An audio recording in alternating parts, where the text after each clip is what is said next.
ये बच्चों, इस वीडियो में हम उपसर्ग और प्रत्यय के बारे में जानकारी प्राप्त करेंगे। इसके पहले मैंने उपसर्ग के बारे में बता दिया है ना, तो भी थोड़े में जान जाते हैं। उपसर्ग वह शब्दांश है जो किसी शब्द के पूर्व जुड़कर उसमें विशिष्ट अर्थ भर देता है, उसे कहते हैं उपसर्ग, है ना। जैसे हार, यह मूल शब्द है, इसमें अगर आ जोड़ देंगे तो आहार हो जाता है ना। अर्थात यहाँ पर देखो, मूल शब्द जो होता है उसके पूर्व कोई पद या अक्षर जुड़ता है तो उसे क्या कहते हैं, पहले वाले पद को क्या कहते हैं बच्चों, उपसर्ग कहते हैं।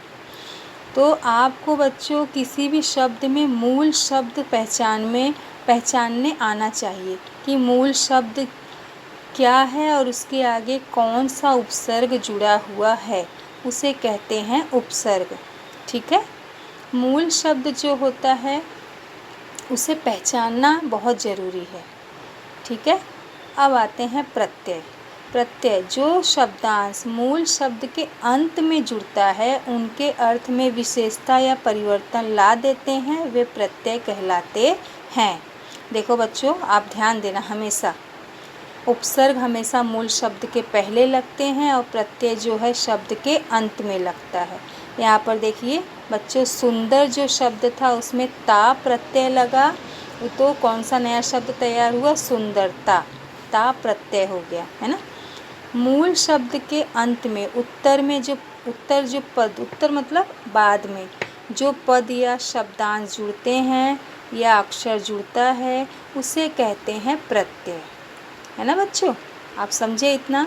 उपसर्ग मतलब क्या है, जो मूल शब्द के पहले जुड़ता है। प्रत्यय जो है वो मूल शब्द के बाद में जुड़ता है, अंत में लगता है। कभी कभी ऐसा भी कोई शब्द आता है जिसमें प्रत्यय और उपसर्ग दोनों जुड़े होते हैं।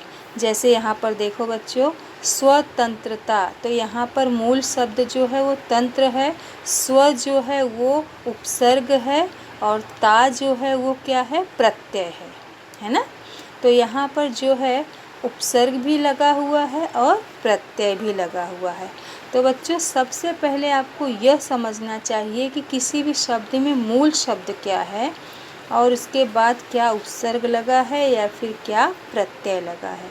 कभी कभी बच्चों दो प्रत्ययों का एक साथ प्रयोग होता है।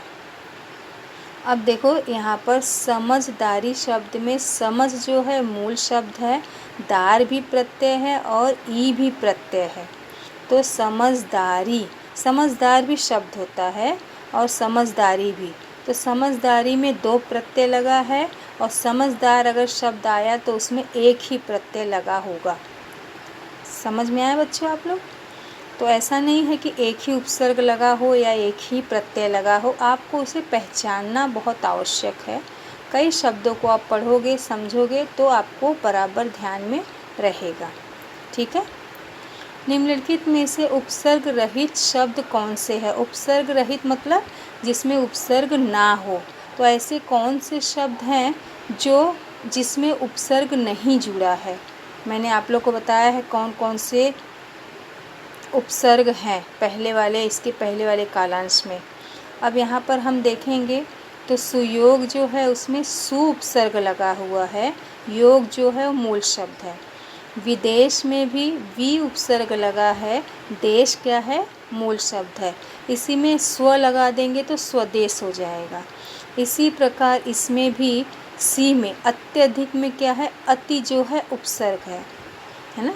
और चौथा जो शब्द है सुरेश, तो इसमें उपसर्ग नहीं जुड़ा है। समझ गए। इसमें आप देखोगे तो प्रत्यय लगा है लेकिन उपसर्ग नहीं लगा है। तो चौथा जो शब्द है वो उपसर्ग रहित शब्द है। समझ गए बच्चों। अगला देखो आप लोग प्रश्न जो देख रहे हो, अगला किस शब्द में उपसर्ग का प्रयोग हुआ है। ठीक है, तो अगला जो है इसमें उपसर्ग का उपयोग हुआ है। तो पहला है उपकार, दूसरा लाभदायक, तीसरा पढ़ाई, चौथा अपनापन। ठीक है, उपकार अब यहाँ पर उपकार में मूल शब्द देखना है तो आपको कार मूल शब्द है, उप जो है वो उपसर्ग है। उसके बाद तीनों शब्द जो हैं उसमें उपसर्ग नहीं है। पढ़ाई इसमें प्रत्यय लगा है, लाभदायक इसमें भी, और चौथा अपनापन इसमें भी पन जो है वो प्रत्यय लगा है। समझ गए बच्चों?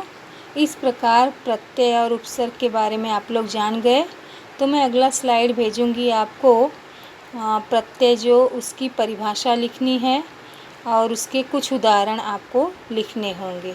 ठीक है, आपका व्याकरण में ये 6वां पॉइंट होगा।